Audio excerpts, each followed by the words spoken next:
Hello and welcome back to El Pozo, the Primera RF show, the show where we bring you all the results from the Spanish third tier. I'm your host, Nick Bell, and I'm delighted to be joined once again by my co-host, Liam Banbridge. How are you doing, Liam? Yeah, very well. I think we've both got some live Primera RF football to enjoy this weekend, hopefully, haven't we? Although I'm hearing that in my part of the country where I'm going, there's quite a heavy chance of snow. So Oh, I think you might have a better bet of seeing some action down in Andalusia. But fingers crossed, the powers that be managed to get the game on that I'm hoping to get to. yes. I'm being forecast rain, which is unusual for my trips to Spain. And I am thinking about El Mauli being quite uncovered from what I recall. Yeah, we're going to keep an eye out for that one. And then definitely at Torremolinos on Sunday as well. So really looking forward to a double dose of Primera Ref football as well. And where is it that you're heading to, Liam? Have you got any exciting plans? Well, hopefully, Unionistas, which will be great. We're looking forward to that one. Should be okay. But I think it's going to be pretty chilly. So I'll be packing the base layer, etc. I think. Oh, yeah, a good chance. I think I saw something mentioned before about Valladolid having a good chance of snow as well. And plenty of it being cascaded around Spain at the moment. As we are in the winter months, it's not unusual, but it is unusual to us Brits to see so much of it fall during the winter months in Spain, I suppose. Should we do some transfer news, Liam? Yeah, let's start with Bictanara. We've heavily rumoured this one. It was pretty much done and dusted, wasn't it? Just a question. I think you said last week of how much of the salary that Sampdoria pay Bictanara or Real Murcia were going to pay, and it's obviously all been worked out because he is now there and he made his debut at the weekend. We understand, don't we, that and that's down to Angel Garcia, is always our main source when it comes to transfers in Primera RF. He has suggested that they're also trying to sign Josep Calavera, who was in Segunda with Castellón last season, went to Tenerife over the summer, hasn't really played for them, and it looked like he was going to Hércules. But now we're hearing that Real Murcia are kind of quite keen to get him as well. So we'll see how that one pans out over the next few days. Talking to Tenerife, Nick. Yeah, we announced, or certainly we were one of the many outlets that mentioned it, that Gaston Valles at Unionistas, the team you're going to go watch this weekend, had a very, very low release clause in his contract. Obviously, he joined the club at the beginning of October, sort of 1 month after the season started. And it transpires that Tenerife have activated that release clause and they've signed Gaston Valles from Unionistas, which is, I think, is quite an interesting move, really, because, I thought this was maybe a bit more sort of like harboring talent and, when the big clubs sort of like hoover up the best of the best just so they can have them. But if you actually think about it, with Gallego being, 39 years old, this isn't probably a bad shout for them if they are bringing somebody into play sort of second fiddle who's actually got a bit about them. Yeah, I think there's some link there. I think the sporting director has wanted him before or something, so it's not completely out of the blue. And for €15,000, it's a no-brainer, isn't it? I'm also hearing that, and this was mentioned before again a few months ago, that Gailan and Europa has had a great season for them. He's only €20,000 if you want to sign him, so you'd expect him to be leaving in this window as well, sadly, from Europa's point of view. So yeah, I agree with you. I think it makes sense to have the next Gallego ready to go, and I think Baez is a very good player. I just feel a little bit sorry for Unionistas' family. He's just settled in there and scored a few goals, and was always going to leave pretty quickly, wasn't he? With a release clause like that, makes you wonder why the club would offer him such a low release clause, because as soon as he got a few goals, clearly he was going to be on his way. Another forward who is going to be plying his trade in Ponferradina, I should say, I suppose, or the team Ponferradina, who we've not seen before in Primera RF. Obviously, Baez is moving from one Primera RF side to another, but this is a new name for us, isn't it? It is. It is an intriguing one at that as well. Steven Petkov signed from Bulgarian side Ponte Plovdiv. He's 30 years old. He's spent most of his career in Portugal, but has never played in Spain before. So this is quite an interesting move. Obviously, we're seeing quite a few ins and outs of Ponferradina, as well as I think Nafti is looking to sort of like cut the wood, so to speak, or at least clean it up ever so slightly and get a team that reflects him. But yeah, you never quite know with the, especially players from Eastern Europe, whether they're going to be spectacularly great or spectacularly crap. We never really truly understand that, do we? So the jury will be out, but it is very intriguing, as you said. Yeah, it's I think that there's Benito there that was at was it Real Union last year? He's not really featured recently. I think he'll be on his way out, so I guess bring a forward in his place. But yeah, they've got a couple of forwards already. Of course, Cortez has been in very nicely recently. But yeah, no reason not to sign him as well. And we'll see how it works out. I guess he's done right in Portugal, so he ought to be able to cope with third division football in Spain, but we'll see. Miki Munoz has left Merida to join Guadalajara. I see you're sporting. For those of you watching on YouTube, you'd have spotted it already. But we've got a nice Guadalajara shirt on tonight, Nick, which is always a delight to see. So he's off to Guadalajara for Merida, Miki Munoz. But Alvaro Garcia at the moment is still with Merida. I can't see that as lasting, sadly. A couple of weeks to go. A whole queue of on the sides looking to sign him, aren't there? So we'll see. But a good signing for Hercules, I thought, as well, in the last few days. They might not get Josep Calavera eventually because of this interest from Murcia, but they have signed a really decent midfielder. In at least if they don't get him, they've got one decent name in this week, haven't they? Yeah, absolutely. We saw Andy Escudero play a lot last year for Ceuta, especially in their promotion year, especially in that second half of the season, scoring some absolute worldies for Ceuta as they cantered to promotion and seemingly obviously are looking to stay in the Spanish Under as well. He's dropped back down into Primera RF. I think obviously looking for game time, and he's signed for Hercules, who, like I said, when you look at the midfield that they're building, you know, him alongside Soldavilla, who, you know, if they manage to bring in Calavera as well, you know, that's a really, really solid trio there, isn't it, for Hercules? And you think they'd have a very strong second half of the season with that much experience and that much talent. I'm not sure we'll see much of Soldavilla anytime soon, sadly, because he's got that serious knee injury, isn't he? But yeah, I mean, certainly if Calavera signs for this season and next season, for instance, and they pick up Escudero and Soldavilla comes back, you know, for next season, perhaps already looking ahead. I mean, I think that they could aspire certainly to be top 5 this year, but if they don't make it, then yeah, if they can get all the players in they want to get in and not lose anybody, then it does look like a very, very strong squad they're building there. And I don't know about Calavera. I'm not sure what will happen with that, but I'm sure we'll know by this time next week when we record. Not Calavera to talk about next, though. Talavera. It's like slight difference. One's a player, one's a team and a place. A couple of signings they've made. Javier Bellman, quite an experienced keeper, signing from Ibiza. And also Luis Acosta, who probably is delighted to get out of Marbella the way things are going there at the moment. A midfielder, experienced midfielder. He's also gone to Talavera. So that's an interesting move. And lots of others reading at the moment, but we're not going to mention too many of those because I think that's enough to keep us going. There is also one new head coach to confirm, isn't there? We saw that Peri Marti left last week, but Deportivo Guadalajara have now appointed a replacement. Yes, absolutely. We've got somewhat of a famous face joining us down in Primera RF here, the former assistant coach to Ulan Lopetegui, especially at West Ham, Wolves, but probably more notably at Sevilla. It is Juanvi Pinedo, who is coming as a new coach at Deportivo Guadalajara. This shirt I am obviously adorning this evening. And let's see what this man can do. He comes with a solid reputation, doesn't he, Liam? And he's got a big task on his hand. Yeah, massive. But certainly the credentials are good. Let's just see how he gets on when he's the top man rather than an assistant. But it's a very positive appointment, I would suggest, and obviously both of us really hope that he has an instant impact in it in a very positive sense.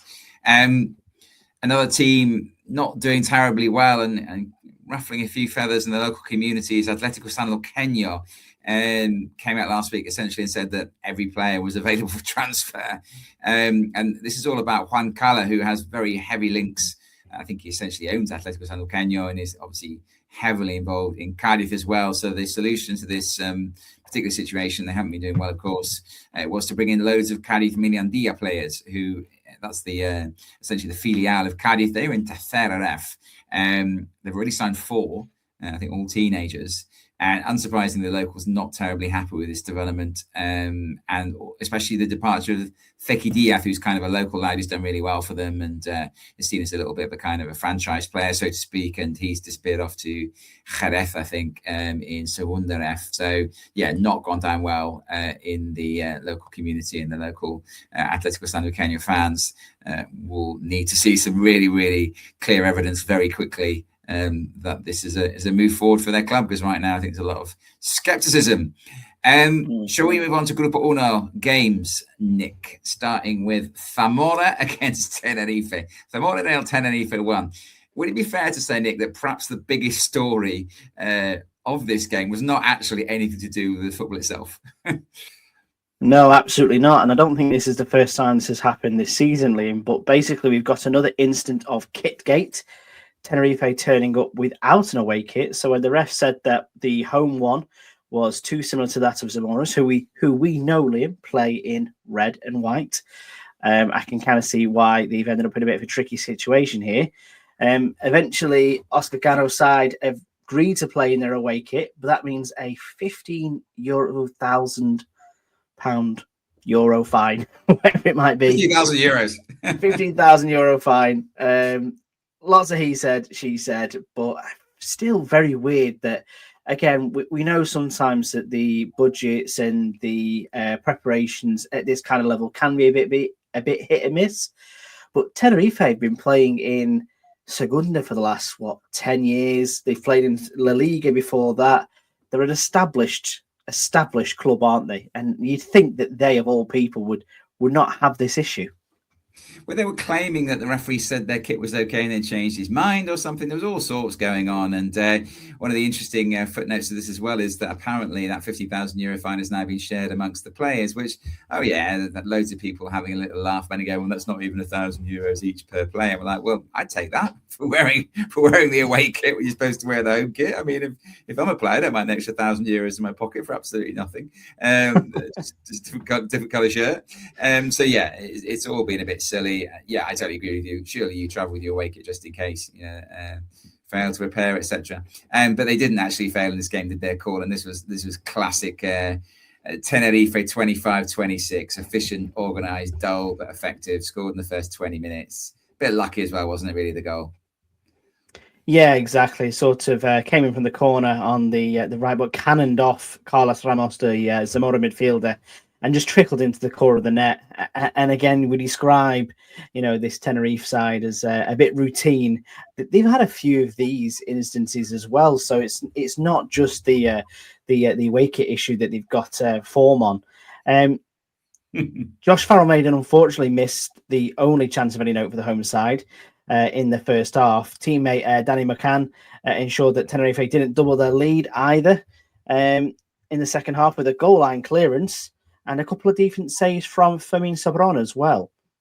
Yeah, I mean, overall, they probably did have more chances to make it 2-0 than Zamora did to equalise, if we're honest. I think Danny Martin only made one save all afternoon that I saw of any real note. Just a tipped a long-range effort from Zamora's Moneris over the bar. Never going to let that one in. Interesting situation now for Zamora. I mean, it would seem that they felt that they couldn't turn the money down offered for Eslava from Ibiza. But of course, that does mean that they are short of forwards in a way. I know they've still got Carbonell and Farrell, but, there's 2 games in a row that they haven't scored. I think there'll be an expectation they'll reinvest some of that Eslava money to get a forward in. Let's see who they get, because it would be a shame from their perspective after a decent start to Oscar Cano's time in charge if they now fell away again for the lack of a decent number 9 when it isn't quite working out for either Farrell or Carbonell. So yeah, we'll see what happens next couple of weeks on that front. Meanwhile, Tenerife are 10 points clear at the top of Grupo Uno. You were predicting they might be up by early April. If they carry on like this, it's going to be even earlier than that, isn't it?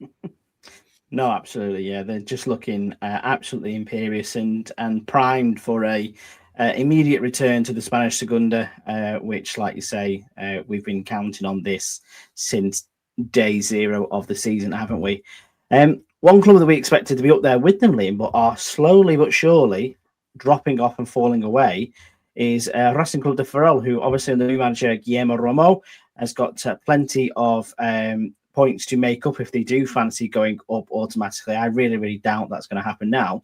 However, this is a bad result for them, but a huge shot in the arm for Medi Nafti's Ponferradina. 3-0 at El Torrelín to Ponferradina against Racing Ferrol this weekend, Liam. Yeah, it's fairly even early on. I think Ferrol played right for the first 20 minutes, but then it's just one of these challenges. Chema makes a challenge on Jose Luis Cortés. It's just a stupid tackle. He's kind of going away from goal. Okay, he's heading into the penalty area, but he's not bearing down the middle of the pitch or anything like that. He's sort of heading away, and Chema feels the need to make the challenge, even though the ball is kind of blindside, so to speak. Cortés is protecting on his left hand side, tries to sort of get the ball, but goes through Cortés to give away the penalty. Doesn't need to make a tackle at all. And so all of a sudden, from being fairly comfortable at 0-0 and just easing their way into the game, when I think Ferrol 1-0 down, Borja Valle takes the penalty away. Ponfe push on from there. They dominate the first half, and then Cortés gets the second. And even when they lose a player, I mean, one of a series of really silly red cards for me this weekend, which I didn't like at all. Frimpong, I don't think it's a red card. They had one last week, and Andújar's red card last week for Ponfe was pretty rubbish as well. But that was after the interval, so 2-0 at half time. And not unsurprisingly, Racing Club de Ferrol sort of sniffed away back into the game at this point, didn't they? 2-0 against 10, get one back, and all of a sudden it's game on again, isn't it? But they didn't manage to, and that was really down for me to one man. Yes, exactly. It was David Concha, as good as you've seen all season, through on the goal, and Andres Prieto, who has been a bit off the pace this season for Ponferradina. Definitely one of the best goalkeepers in the league last year's. Basically, 2 brilliant saves from him, and as good as you'll see all season as well. And that is sometimes the difference. You've got to get that confidence back into your goalkeepers, don't you, Liam? And I think that is a key player for Ponferradina to get back into form if they want to start walking up to the right end of the table. As far as Medi Nafti is concerned, it's back-to-back wins after 6 without 1 win in the league for Nafti during his reign. But 4 defeats in a row now for Racing Club de Ferrol. They fall out of playoff contention. And a bit of a weird situation about Alvaro Jimenez shushing the travelling supporters at the end. That's not a good... Optics are bad there, aren't they? No, shocking. He's the captain. He should know better. They've just been beaten 3-0 away from home by a side that haven't been great recently. They've just lost their 4th game in a row. You're going to go over to the fans to say thank you. Of course, they're not going to be happy. What do you expect? They're not going to go over there and applaud you just because you came over. You've just seen your side get stuffed by a team that hasn't been brilliant recently. You're going to go over there at all. Suck it up. Take it on the chin. Do not, as the captain of this team, shush the fans. That's just outrageous behaviour from him, and what on earth he thinks he's going to achieve by that, I do not know. So absolutely daft, and it really just capped a fairly miserable afternoon for them overall. And I agree with you. Prieto has been a bit in and out, and I mean this second save, as I say, from Concha, as you mentioned, unbelievable, to his left, going like a rocket in the top corner. He somehow gets a hand to it. So we remember him from our early days, don't we, as the swimming cap man? And he's back to his swimming cap form right now, which is where he was when we first started this show, wasn't he? He was in top form. As I say, lost his way in the first half of the season. Now he looks like he's back to his best. I didn't mention actually in a news roundup, because for anybody who is outside of Spain, which I know is a proportion of our listeners, I'm not sure it makes that much of a difference, because I still don't think you can access it. But there was a brilliant development for people who watch Primera Federación or are interested in Primera Federación in Spain, in that they are now showing a game a week on Teledeporte, which is kind of like a free-to-air channel, basically, that anyone can access. It now means you can watch a game every week for free, basically. Before you had to go to the game, or you had to subscribe to a package. And I mean, it's kind of inevitable, isn't it, Nick, that they would choose Real Madrid Castilla for the first game. At least a development that it can only be a good thing for the league, can't it, to increase exposure? Yes, absolutely. Like I say, the more people have got eyes on it, the more people who can appreciate it as much as we do from the outside looking in. But I wouldn't have picked this game as my first punt, especially when there was a great matchup in Grupo Dos, which we'll come to talk about later. However, in this match, Real Madrid Castilla won, Merida won a pretty decent point on the road for the visitors, as not too many sides come to the Alfredo Di Stefano and come away with anything. Real Madrid caught playing out from the back early on, and Alvaro Garcia capitalising to score his 13th goal of the season, and before Daniel Yanez equalised before half-time for the home side. And that was about it, really, wasn't it, Liam, as far as goal-mouth action was concerned, except some more spectacular goalkeeping on show in the third tier. Yeah, Adrian, a really good keeper, the Merida keeper. I like him a lot. He's made the odd mistake, but he's very young, and I think they've got an option to buy him. I think he's on loan from a Hungarian side, MTK Budapest or something like that. I don't know what his clause is. I don't know what they have to pay to buy him. That won't be a huge amount, I wouldn't think, if he's been offered to him as a possible purchase. I can't see that they're going to be asking the earth for him. And I would be looking to sign him if I were Merida, because I think he's been excellent this season. This was a brilliant save. He's done that on numerous occasions this season. I like the fact they call him Adrian as well, because his surname is not a surname that I can pronounce. So we'll keep that lazy. But yeah, I think you're right. I wouldn't have chosen this game. We are going to come to a game that I totally agree with would have been much more suitable. And it wasn't a great advert for Primera RFEF football for me, especially in the second half. I thought the second half was fairly dull, if I'm perfectly honest. But yeah, it's inevitable, isn't it? You know, they're going to show a game from this level. They're going to try and show a game that's going to get a lot of people automatically to watch it. And there are a lot of people that do follow Real Madrid's filial, even if they don't necessarily turn up to the stadium to watch the games. It's going to be a big one. Of course, they can't show Barca Athletic because they're not in Primera RFEF. So yeah, I get it, but I'm disappointed, of course. And I hope that's not a trend that's going to continue with Bilbao Athletic next week. And, you know, Betis Deportivo the week afterwards. You'd hope they'd choose some proper sides and some proper grounds. But yeah, I suppose Real Madrid Castilla, they'll be okay with the point. They stay in top 5, and Merida are just 3 points outside it. And the trouble being, of course, as with both groups, the middle of the table is so congested that for Merida to actually get into that top 5, they've got to get past 5 other teams. So yeah, there's a really real logjam in the middle of both groups, isn't there? It is. And like I say, I don't quite know who the Real Madrid Castilla manager is now, because I've not managed to keep abreast of that. But obviously, Alvaro Arbeloa has gone on to the big job, as we've mentioned previously. Just rinse and repeat and bring somebody through from the Juvenil or Real Madrid C team, I suppose. So I need to go and double check who that actually is. Grupo dos, Liam. Let's move across to some proper games of football now. Alcorcón 2, Antequera 1, a massive win for the home side under the circumstances. Deserve to be the head of the break, and 2 bastions, stalwarts, legends of Primera RFEF involved in this one. I saw this ball come in from the right, and I thought, Nick is going to like this assist. I just had to check it.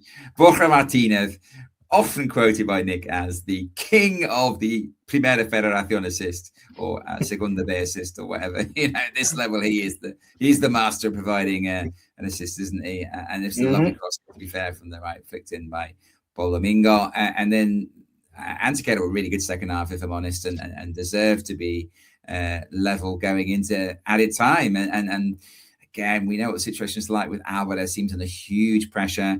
Pretty much every week, we think he's going to lose his job at Alcorcón. I think 4 of the last 5 games, I think it is, Nick, have finished all square as well, involving Alcorcón. So 4 draws and defeat in the last 5. So they really needed to win this one, you know, and they did in the 96th minute. And what did I like about this? Another thing I bang on about every week if I can, the fact that they scored that winning goal in the 96th minute right in front of the Ultras. Yeah, you know, you love to see that when it happens. The limbs that come off, especially at the Santo Domingo as well, they've got a really good core of fans that, you know, are weathered behind that goal as well. Ivan Perez heads home a free kick from the right. The very same Ivan Perez who played 38 games last season. Liam, do you fancy taking a guess? I know the answer to this. The answer is Antequera, which probably explains why he looked suitably apologetic, didn't celebrate, did the old classic 2 hands up in the air, I'm not going to celebrate. He must have been absolutely bursting to celebrate inside, because it was a massive goal. La ley de X, they call it in Spain, the law of the X. It strikes again, 3 points for Alcorcón. And as we just said, the middle of the table is so congested. You know, even though they've only won 1 in 6, they are basically just 4 points off the playoffs in Grupo dos. And now 2 points behind Antequera, having beaten them. So it is incredible how quickly things can turn around, isn't it? Not really much of a sort of turnaround sort of situation at the moment there with Sabadell, is it, Nick? It's just No. steamroll and full ahead, isn't it? It feels very much like it's HMS something for Sabadell at the moment. And you look at that Sabadell lineup, Liam, after beating Teruel 1-0 away in Aragon this weekend.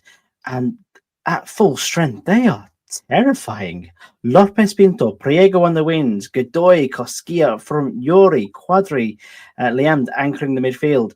And they simply don't concede goals. It's an absolutely brilliant sort of mix of everything you need. If someone was to kind of make a blueprint of let's get promoted from Primera RFEF, if you've got a starter kit, not like a Tenerife kind of thing, but if you want a starter kit for coming up, they've got everything they need, don't they? Yeah, it's tremendous, isn't it? Just incredible finds in there as well. I mean, listen, we know Lopez Pinto is a good player, had a poor loan spell at Ibiza last year, but the lad's clearly got ability. We know that Godoy is surely nailed on to score goals at this level because he's done so before. For people like Uri and Quadri, I mean, he's signed from like Segunda RF, if I remember rightly. You know, he's not somebody who's I think he was at Lleida or something like that. He's not a name, you know what I mean? And Uri is a brilliant signing, but not necessarily somebody that anyone would have naturally expected to take so well to this level of football, I don't think. So yeah, brilliant stuff. I mean, to be fair to Teruel, I mean, I didn't see this game in its entirety. Friend of the show, Tom Morgan Chatters, did. He said that he thought Teruel competed really well. He thought they were unlucky not to get a point. Did you manage to see it? And if so, what was your take on it? Yes, I think we need to rename Tom Morgan Charters Sabadell fan Tom Morgan Charters, to be fair. That's the feeling I'm getting at the moment. Yeah, he's leaning that way, isn't he? He's beginning to nail his colours to that mast. He's gonna be a Cruelta Ultra before we know it.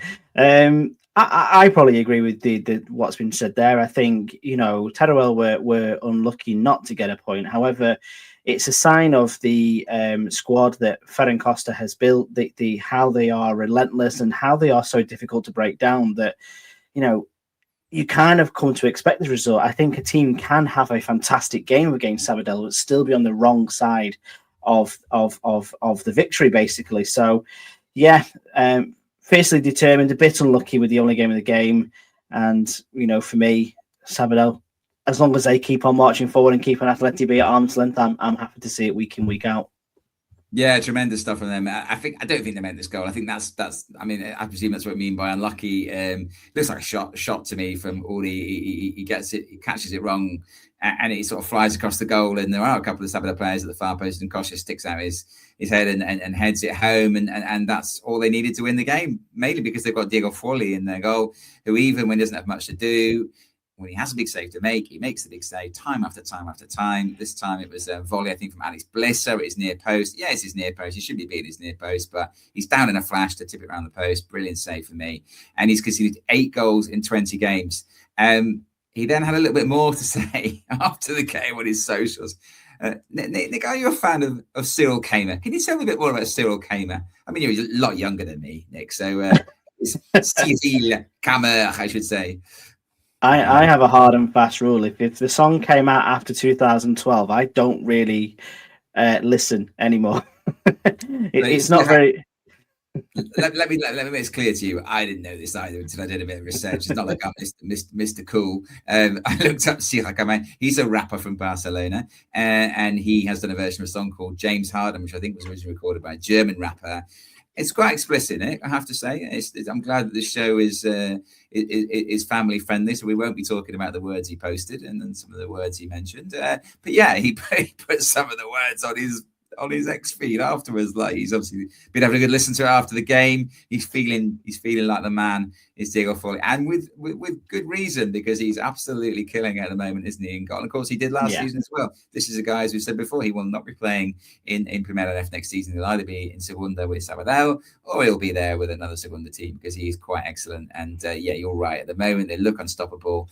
And yeah, it would not surprise me now. I mean, it's almost impossible. Not almost impossible. They had 12 points clear now of 6th place. So they are pretty much guaranteed at this stage, I would say, unless they have an absolute disaster to make the playoffs. But of course, there's only one team going up automatically, and that will be their focus, of course, will be after this brilliant first half to make sure they get it done and don't have to go for the playoffs. Talking to 2 teams in that mix, And I think you're right. We're alluding to this game, weren't you, Nick? We were talking about a better game show this week. The biggest game of the weekend for me, Ibiza 2, Real Murcia 0. Yes, exactly. What on earth has happened to Ibiza in the last two games, Liam? We were speaking about Miguel Alvarez potentially losing his job. He's then gone and smashed Cartagena 4-1 in the previous match, and then this weekend beaten the founder of Colunga Ball against Real Murcia as well. So, one of the most informed teams in Grupo Dos, and they did it without their new star striker even getting on the pitch as well, Liam. Yeah, tremendous stuff. I can only think, and I was irritated again watching this game, and I know I often go on about this, and I don't know why I'm surprised by Ibiza, because I used to watch them so well, and then it was the same. Really poor crowd for the team of the stature of Real Murcia. I think it was one of the later games on Sunday. Just poor, and all I can think is that maybe the TV cameras knew that was going to be the case and thought, we don't really want to show our first game of a new era of Primera Federación with a stadium that's like barely half full, and it only holds about 6,000, doesn't it? So really disappointing. But yeah, cracking performance. And Fran Castillo, oh my word! I know you love a good assist, and even one that isn't served up by Borja Martinez will catch your eye. If you haven't seen this assist for Fran Castillo, ex Juventud de Torremolinos, one of our favourite players in the division, it is a thing of unfathomable beauty, Nick. It's a ball to Davo. Davo scored again, scored 2 last week. What a ball that is. Assist of the week and very possibly the month. Yeah, no, 100% I agree on this. And Fran Castillo, obviously something has unlocked in him in recent games as well, because you cannot draw comparisons, that the form has turned around for Ibiza without the likes of Fran Castillo and Davo scoring goals as well. And this is incredible. Iago Indias as well added a second before the break, didn't he? So pretty much job done before half time, and back-to-back wins for Ibiza that, put adequate space between themselves and the relegation zone, level on points with Alcorcon, and then, as you've already mentioned, only 4 points off the playoffs, which is, again, absolutely mad considering that we were touting them potentially for being in the relegation zone. Obviously, Real Murcia will remain in the sort of like playoff picture as well. Like I say, this is probably just a mere bump in the road. Victor Naro came on for his Real Murcia debut as well in the second half, and once he gets up to speed, he's going to be an absolutely massive asset to them, isn't he?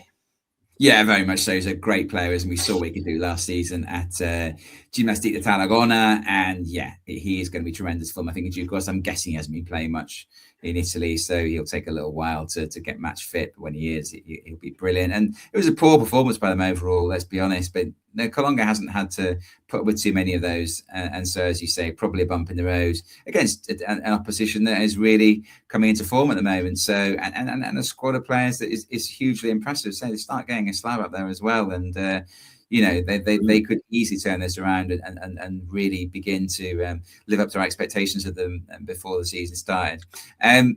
Biggest recruiters in the league so far as well, Liam. I think it's no less than 5 signings, maybe 6 signings through the door this window as well. So wholesale changes at the Can Messes as well. So yeah, you wouldn't surprise you to see them up there towards the back end of the season, especially. Should we go into those other games as well, including a slip up on Friday night from Cartagena? It is not going too well for them at the moment. No, they are terrible on the road, Nick, aren't they? They really are absolutely crap. Villarreal B1, Cartagena 0. I think they failed to score in 8 of their 11 away games. That is shocking for a team that would aspire to be automatic promotion contenders at best, and at worst a playoff side. Just really, really poor. I do not know what happens to them when they go on the road. They just can't seem to get it together. And obviously they got beaten by Ibiza 4-1 at home the week before. So worrying signs there for Javi's boys. A really, really encouraging win, though, in our next game for Real Avilés Industrial away at Bilbao Athletic. Given that Bilbao Athletic have been really good form recently, this was a really, really big 3 points, wasn't it, on the road for the boys from Avilés? Yes, a massive 2-0 win for Danny Vidal's boys against, as you said, that in-form Bilbao Athletic side. A lovely goal from one of their own, or a former player, we should say, Kikala Barry, probably the only player from Guinea-Bissau in the league. He broke the deadlock just before half-time, and fair play to the referee, David Lopez, for correctly giving a Real Aviles industrial penalty in the added time after an FES appeal. As we know, Liam, that rarely happens. And of course, if you're going to give it to anybody in a Real Aviles shirt, you're going to hand it to Kevin Bautista, aren't you? There seems to be a Kevin Bautista in every league, and he's reliable in every single version of them. So he duly converted it, and now Real Aviles are just a point behind their opponents outside of the playoffs as well. Great result for the team from Asturias. Not such a great result for the team from Alicante, Liam. Hercules 0, Sevilla Atletico 0. Yeah, really poor. They've had a bit of a blip in the last couple of weeks, haven't they? They started really well under better company, but the last couple of weeks not really been on it. The game itself wasn't bad for a 0-0, I thought, but a point is not really much good to either team. Obviously, Sevilla Atletico in the relegation zone, Hercules trying to make themselves a serious contender for a top 5 finish. So yeah, a bit disappointing for both of them. For the neutral, not a terrible game, but both of them would have wanted to win that. Pontevedra 1, Alentejo 1. This is a pretty local derby, although having been in this neck of the woods a couple of weeks ago, even though it's only 40 miles between the two sides, it's probably going to take at least an hour to get from one to the other because the roads are interesting around there, shall we say, Nick? Very scenic. But so yes. It was not a bad game overall. Both goals in the first half. I don't know about this first one though, Nick. I mean, I can't believe that Raul Marqueta, who's generally a very good keeper, will be very happy about this, and especially not because he got beaten by. Yes, it was a Jordan free kick from 35 yards out, wasn't it? And it was his first goal for Aranteiro in his 130th appearance, which, I think if you start to get over a century of appearances in this league for the same club, you are pretty special to that club as well. Victor Emil equalised just before half-time, and that was how it was finished. Aranteiro now winless in 3 after 3 straight wins, and sort of like flirting with that relegation zone once again, aren't they, Liam?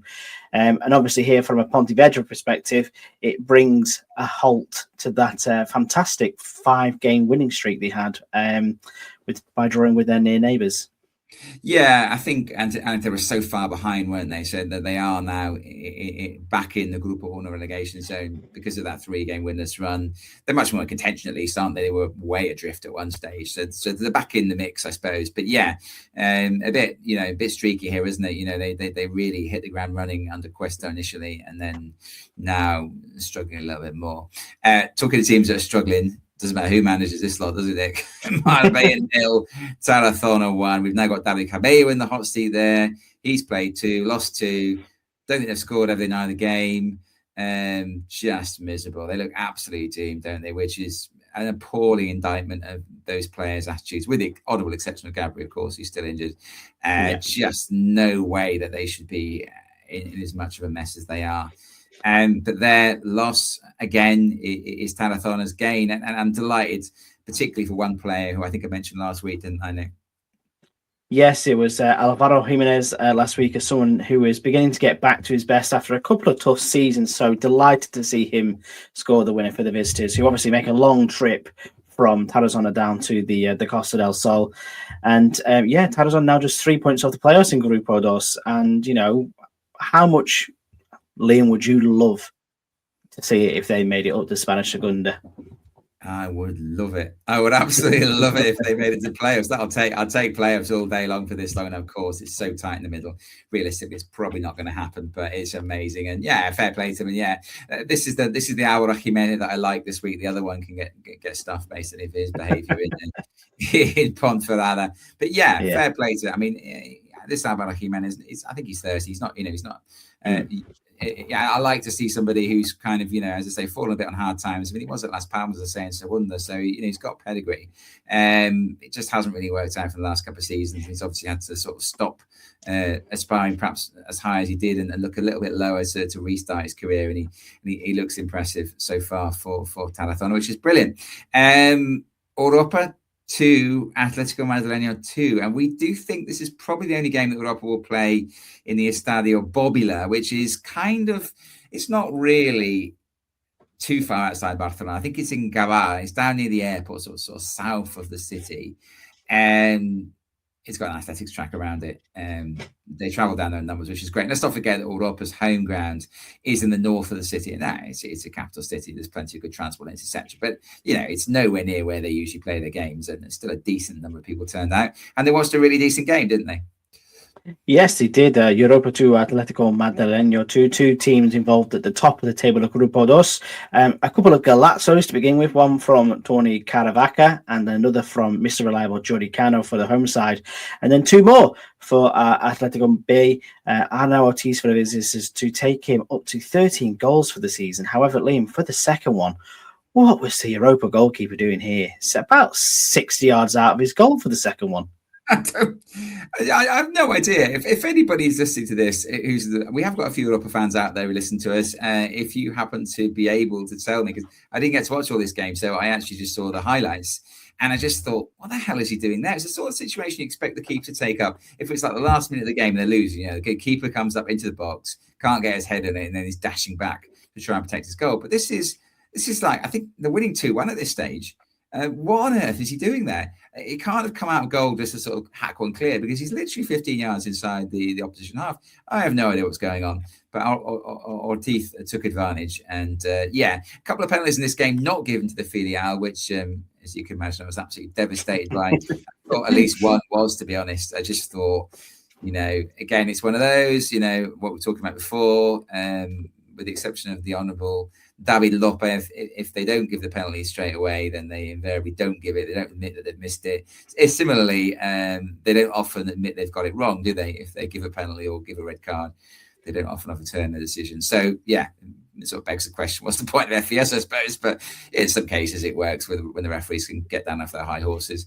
He probably should have given a penalty here, but I'm delighted he didn't.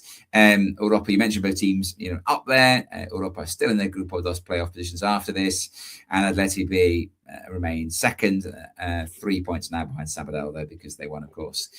Orense 2, Osasuna Promesas 0. We talked about a couple of golazos in the last game.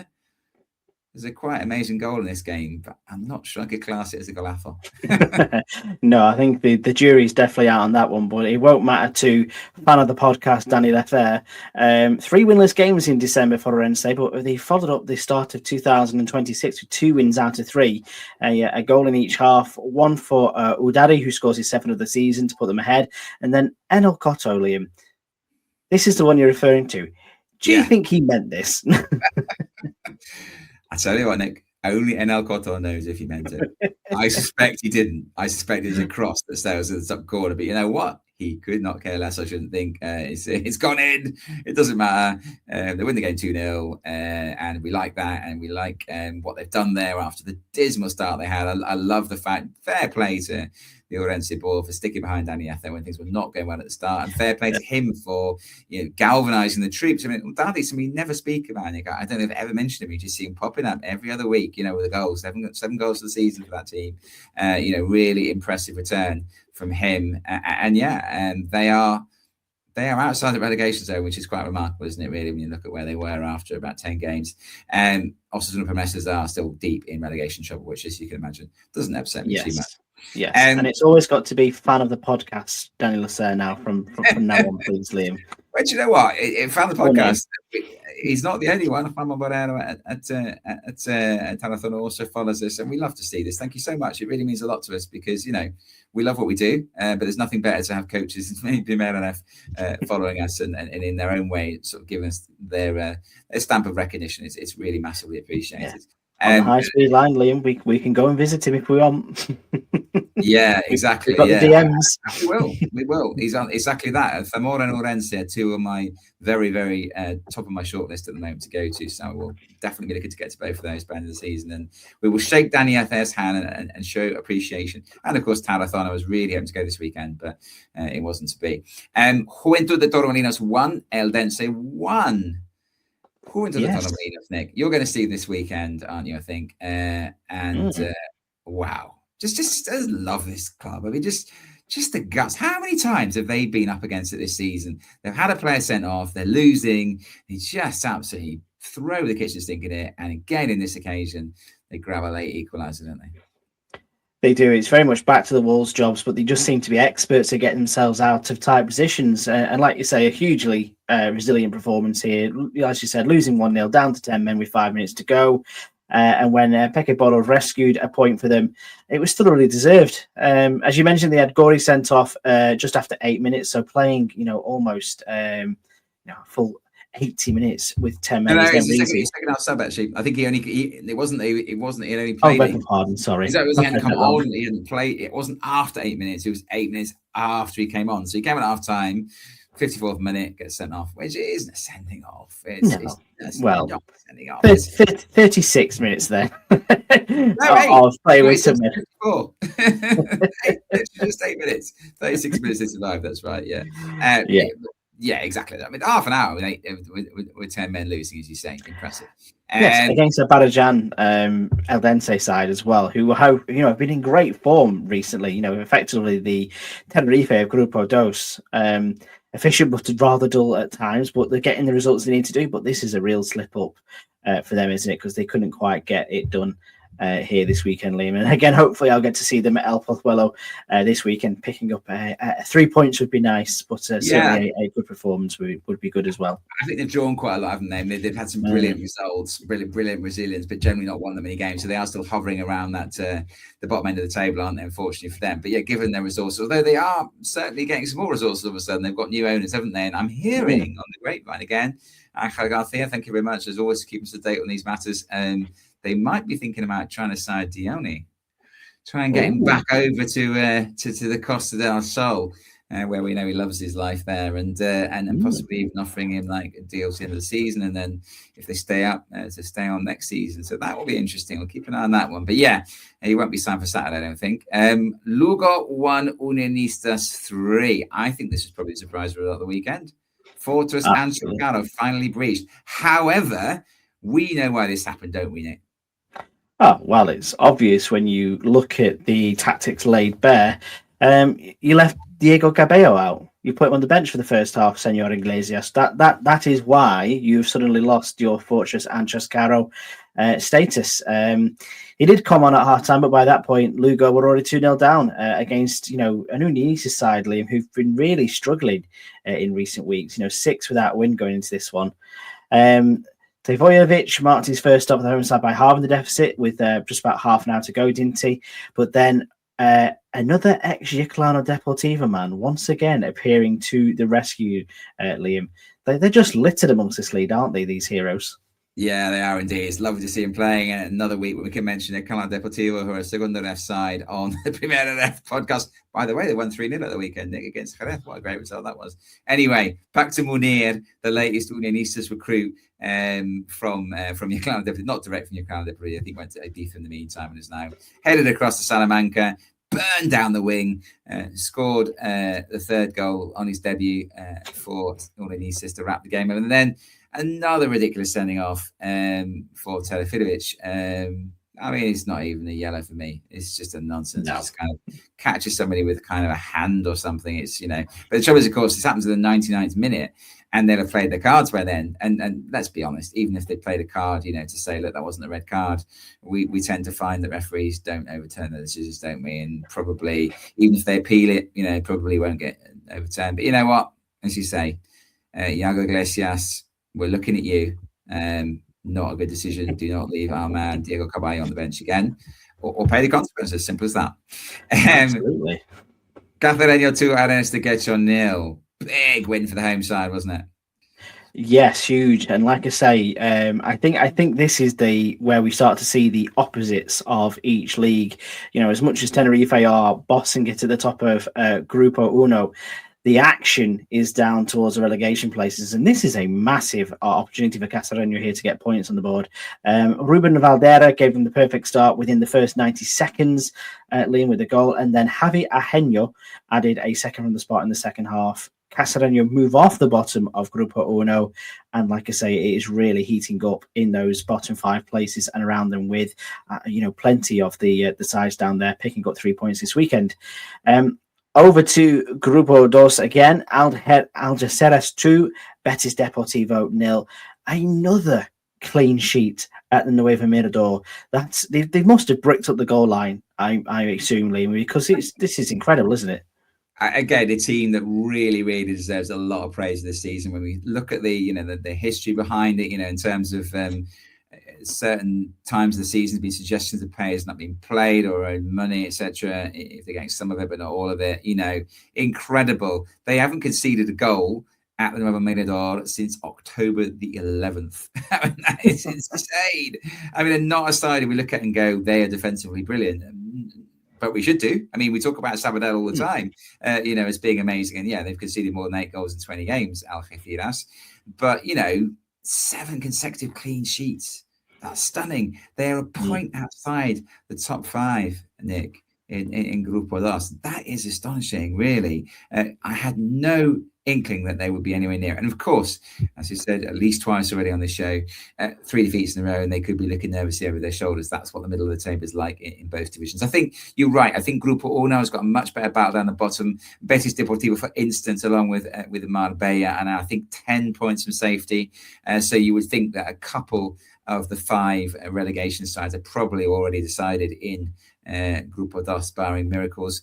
But it's different, isn't it, in Grupo Uno? It's a lot closer. But meanwhile, at the other end of the table, Algeciras, tremendous stuff from them. Good to see Juan Garcia, who's a player who's played quite like Segunda, was at Burgos, was at Albacete. Stupid penalty when he went for the Panenka and hit the bar, but he did also score one in this game, and I think he's a really decent player, and he might get a few more goals between now and the season, and who knows, because, Grupo Dos playoffs is anybody's guess, isn't it, really? Yes, really, really is. I mean, they are literally queuing up to get in there at the moment.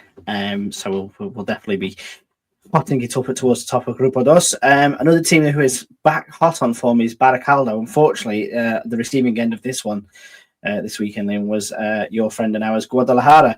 Baracaldo 2, Guadalajara 1. Did you see the Quilena alert on this one, Liam? Eita Galatza. What a goal. Yeah, he's a guy who's on loan from Eibar B. Having watched some of the Eibar game tonight, I can only say I'm not quite sure why he didn't hold on to him, because they don't seem to know where the goal is, any of them.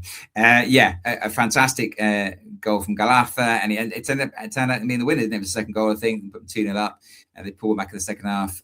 Guadalajara, but wasn't enough. So Juan B. Peinado started his reign with a defeat at Guadalajara, and they are bottom of the group now. But as I said a minute ago, and Grupo Uno, if you're bottom of the group, you're not completely adrift as you are at the moment in Grupo Dos, if you're right down there. Guadalajara only 5 points from safety. So, there's plenty of opportunities for them. If Peinado can get things sorted and they can bring in a couple more players in this window, for them to pull up and get away from it, it's going to be really interesting down the bottom of Grupo Uno. I think Grupo Dos, to say, there'll be a couple of places that will go right down to the wire, but I think 2 or 3 teams are going to be relegated sooner rather than later by the looks of it. And one of those teams, even though they won this weekend, I suspect will be Atlético Sanluqueño. They beat Nasty Chittagong 1-0, and clearly a real morale-boosting victory for the home faithful, who've had a difficult week, haven't they? Yeah, they have. Certainly a win to lift the spirits of Cardiff B, as we'll start maybe to refer to them as. Pablo Barria. Yeah, who's the guy? The guy who scored the winner 90th minute. Who's he on loan from, by the way? Let me have a little look here. Is it Cardiff Mirandia by any chance? I will not be surprised, or calling me surprised in this one. So yeah, it's a very weird situation. However, on paper, it appears to be working, because, like I say, this is a good win for Atlético Sanluqueño, but kind of like I don't want to say an embarrassing loss for Nasty to Tarragona, but one that should definitely be causing concern, because it might have turned out very differently if Juan Hardy, who has scored plenty of goals this season, including penalties, missed a penalty in the first quarter of an hour. 4 defeats in a row now for Cristobal's side. Gives Atlético Sanluqueño a glimmer of hope, but all of a sudden, you're seeing, where we've looked at Alcorcón and Ibiza in previous weeks, we're now seeing Gimnàstic de Tarragona on the periphery of the relegation places, 6th from bottom currently, Liam. Certainly are, yeah, and this win moves Atlético Sanluqueño to within 6-7 points of them. So yeah, really worrying some very, very unhappy fans there in the moment. We predicted, didn't we, at the start of the season they wouldn't be troubling the top end of the table, but I'm not sure we thought they would be in danger of going down. And right now they are staring down the barrel, aren't they? And they're going wrong way very fast. Your 3 games to watch in Grupo Uno this week, please. Yes, I've gone for a spread of a game a day for you if you are very, very interested in watching some Primera football this weekend. I should have gone for some Grupo Dos picks this week, Liam, considering I'm watching 2 of them. That would have been quite an interesting pick. However, I am going to go with Merida versus Pontevedra on Friday night, 9:15 Spanish time. I think that's going to be an absolutely incredible game at the Estadio Romano. I think Pontevedra would look to get back to winning ways, but Merida just proving once again that they are very much in the race for the playoffs as well. The big winners from this weekend, Unionistas hosting Talavera. The Sandronia Revolution obviously still sort of underway there, and it'd be great to see if they could pick up some points away at the Sofia Arena. And then friend of the podcast. Oh, yes, it is. Yes, I beg my pardon. Sorry on that. I hope it's because I'm going to watch Unionistas there. Yes, you are, exactly. Yeah, so that's why I picked that game. Oh, it's actually in Talavera. That'd be about it. Just to where is everybody? And then friend of the podcast, Daniela says Orense host Casareño at 4:30 on Sunday as well, which I think would be a very good game down at the bottom end of Grupo Uno. Liam, Grupo Dos, who are you going to pick this weekend to watch? Yeah, I went for a few different teams. I'm not saying these are the best 3 games in Grupo Dos this weekend, but yeah, they'll be intriguing. I think Cartagena against Europa, 6:30 p.m. Saturday. That could be a good one. I think Cartagena have to win. Europa have been better on the road recently, but still much better, in their home ground, and they're going to have to start winning away a bit more because I suspect they're not going to win as many games in Candragó as they did in Los Sardeñas, so they need to improve their away form if they want to stay in top 5. This is the one I was referring to when I said not necessarily the best games of the weekend. Betis Deportivo against Marbella, 2 sides that are marooned at the bottom of Grupo Dos. Realistically, whoever loses this one might as well pack the bags and head for Segunda Ref, mightn't they? Because you can't beat one of the others. If you can't beat the other side in this game, you really are crap. And then friend of the podcast, Juan Barreros, Tarazona side, take on Hércules. Gutted not to be at this game, as I said, and just cannot make it work, unfortunately. That's midday on Sunday. So, yeah, the 3 good games there to watch, I would suggest. Definitely. I think that sounds absolutely amazing to go and check those games out as well. And obviously, there's plenty more of Primera football. Those are the 6 that we are recommending you to watch, and we'll make sure to give them focus at the weekend whilst we are away as well. Liam, I'll say thank you once again for joining me for a wonderful chat about Primera football. At the halfway stage, let's not forget, Jornada 20 we are in now. We are now into the second half of the Primera F season, and we've got plenty of more football to play and plenty more goals, and it can change overnight, can't it? So cheers for joining me once again this evening. Thank you everybody at home for listening. It always appreciates your support. If you do go onto social media, give us a follow, go onto Spotify, give us a like, share it with your friends, let people know what you're listening to. And yes, it's always nice to hear from you guys too. So for now, Liam, I'll say thank you once again.